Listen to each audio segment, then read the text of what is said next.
Am I announcing my retirement here? Is that what's happening? What's going on? Why do they want to talk to me?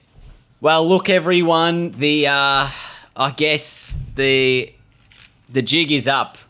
I am going to be retiring at the end of this Ashes series. Obviously, 2 tests remaining, and I think that it's going to be a difficult time going forward without cricket in my life.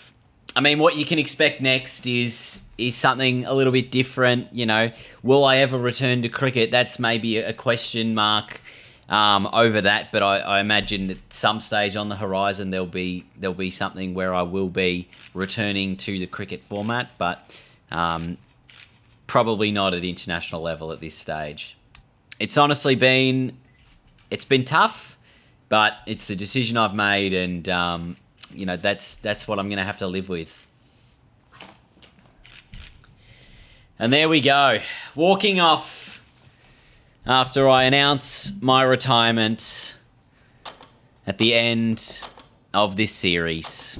So as we head to Old Trafford, it is a 2-1 Australian result coming into this 4th test off the back of the official announcement of my retirement at the end of the next test. The Australian team hopefully will be up and about, knowing that, you know, obviously to play for me, finishing my career with an Ashes series win is what is in store here today. Called tails in the toss of the coin. It is ahead. So England have won 3 of the 4 tosses. And of course they are losing the series 2-1. And they're going to bat first. Overcast conditions, possible opportunity to bowl them out quite cheaply here. The wicket is a little bit softer. You can see the Ashes in the background there as the teams walk out. Australia could secure the Ashes with a win in this series, in this test match here today. You can see the Ashes just lurking there to the left-hand side as Haseeb Hameed comes out with someone Clark. England make their way to the middle of the field. Nathan Ellis warming up with a new ball. And it'll be Clark facing up first. Nathan Ellis to steam in our second last test of our career. What's he got in store to kick things off for us today? Here we go. First ball. Oh, and he's got the nice drive away. Bat on ball. Dot ball. Ellis gets an early breakthrough, but it's England who can recover after that, with Zampa and Ellis taking 3 wickets apiece. Oh, I think 2 wickets for Zampa, 4 for Ellis. As England, 216 for 6. Just after the tea break here, coming into bowl. Yep. For the first time in this match, and that is cut away by Ibrahim. The boundary for 4. Oh, that has narrowly missed the off stump and the edge of the bat. Oh, catch it! Oh, Marnus, there was a chance there. That definitely ballooned in the air. But this is actually quite an even game at the moment. Evenly poised. England, obviously, 242 on the board. Not a bad score by any stretch, but pushing up into quite a competitive score. As that's out. Absolute garbage getting wickets again. Happy to deliver. Gets the breakthrough. This partnership had gone on for a little bit.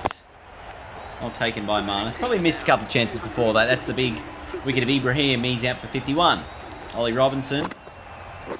Oh, how has he missed that? 242 for 7. Oh, wickets tumble. England all out. Australia in response. 133 for 3. State of the game, what does it have us? 757 hundreds. State of the game is day 2.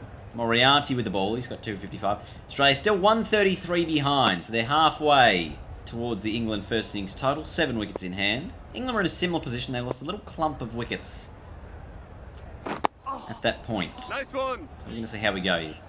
I feel like they had a spinner in the last test. They just refused to use him. Because I didn't really face up to Moriarty at all. Oh, that's an outside edge. No run. Yes. It's quite wide down the leg side. I'm able to get off the mark here with just the 1. But good to know I'm not going to get a duck. Yep. And that's away the leg side. That'll be 4. 2 straight, especially with fine leg up. So obviously I've got 2 to 4 innings remaining in my Test career. Yeah. And I'll obviously want to make the most of it by scoring as many runs as I can. I'd love a few tons in there, in the mix, but we'll see how we go, especially off the back of our last innings where we were just absolutely flying. I wonder if I'll do something similar today. Because it does feel as though there will be gaps to hit and that this pitch is actually quite a good one to bat on. So we'll wait and see. Yes. Oh, that's a nice shot. So wait, fielder going to get to it. Look for a third. As it is quite a long boundary out there. So can you turn for a fourth? No, probably not. Probably not. Wait. Oh, yes. Beats the man. Really shouldn't have beaten the man. It was full and straight, and it's actually very close to the boundary. Fielder does a nice job to stop it. Come back for 3. I can be encouraged by Josh Inglis's batting. Oof.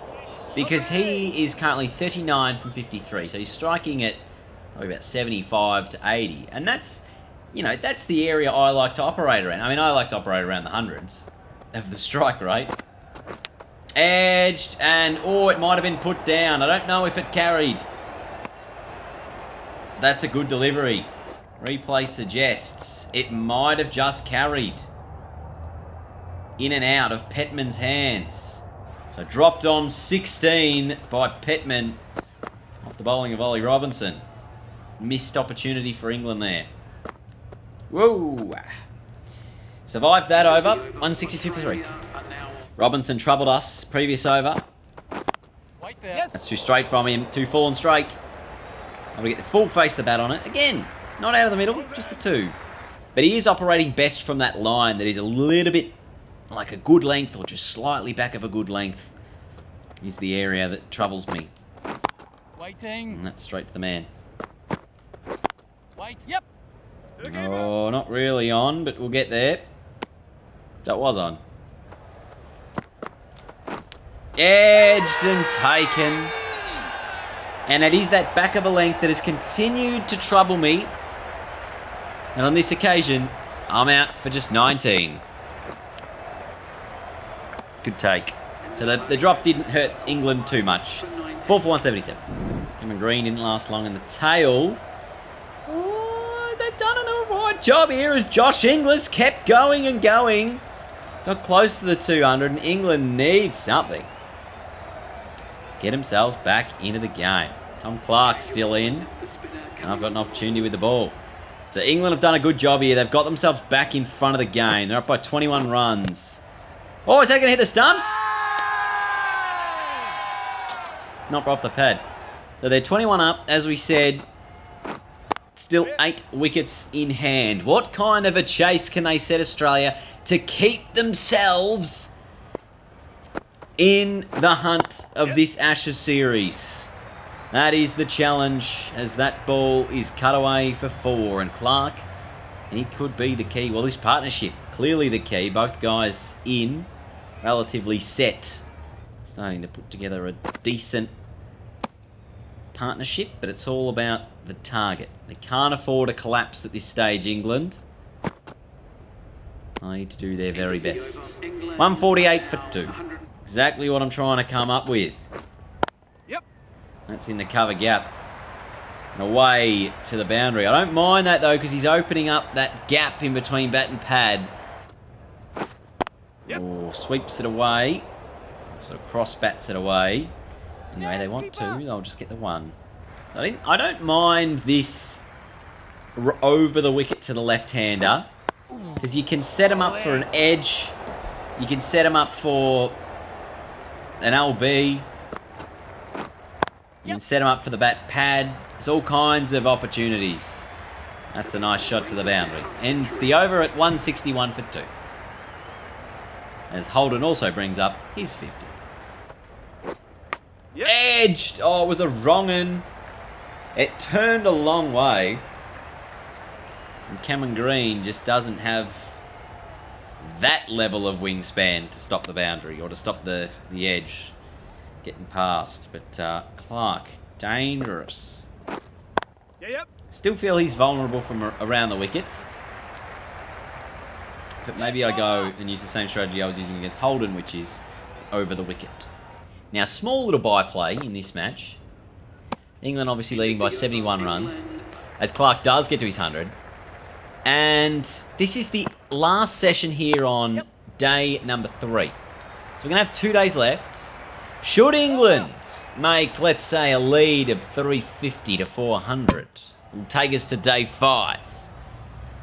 On day 5, how many overs will England need to bowl Australia out? That's the question, because you imagine they're going to have to bat for at least 1 or 2 more sessions. Oh, that was a chance, I think. It definitely wasn't in the stumps, but was there a bit of bat on it? Yep. So, interesting, as we said. What will be the chase? Certainly this partnership going to make it as difficult as they can for Australia. And if anything they've done really well, it's actually bat the time to give England the position that they're in. But obviously with the Ashes at 2-1, they can ill afford a draw. They need the result. 150 partnership up for Clark and Holden. Oh! The Barmy Army have every reason to be up and about at this stage. 150 run partnership, a lead of 90 with just 2 wickets down. And both Clark and Holden looking really settled with under an hour of play before the end here of day 3. It's really quite a good test, this. Yes. And away, and 4 more to end the over. They keep going, England. Edged, and there it is! The big breakthrough wickets. Australia was searching for a 150 run partnership broken. And, geez, it's the big one. The man on 119. Clark. Good take from Josh Philippi as well, behind the stumps. Clark out for 113. It's 3 for 223. Ibrahim comes in. And, gee, that is the spark Australia need towards the end of the day's play. Dangerous period now for the Poms. Knowing, obviously, the wicket's been taken. You got to get a new man in and settled. Ibrahim really under the pump. Catch him! Oh, it didn't carry, did it? Marnus just couldn't get to it in time. Wow. And as we head into the 4th day, the wicket looks good. And Australia, oh my God, they're going to win the test. They are going to win the test, win the series by 8 wickets, 275 for 2 in the 4th innings just before lunch on day 5. As England, that's it, they're done. They're 397 in the 2nd innings, not good enough despite Holden and Clark's huge efforts. Josh Inglis, 176 and 82 not out. Marnus Labuschagne also 92 not out and 41 not out.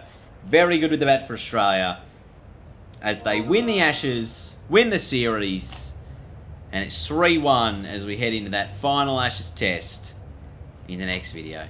So we'll head back to London to finish it off with one last test. England and Australia at the Kia Oval. That'll be it. So thanks for watching, everyone. See you next video for the final career mode ever of Cricket 22.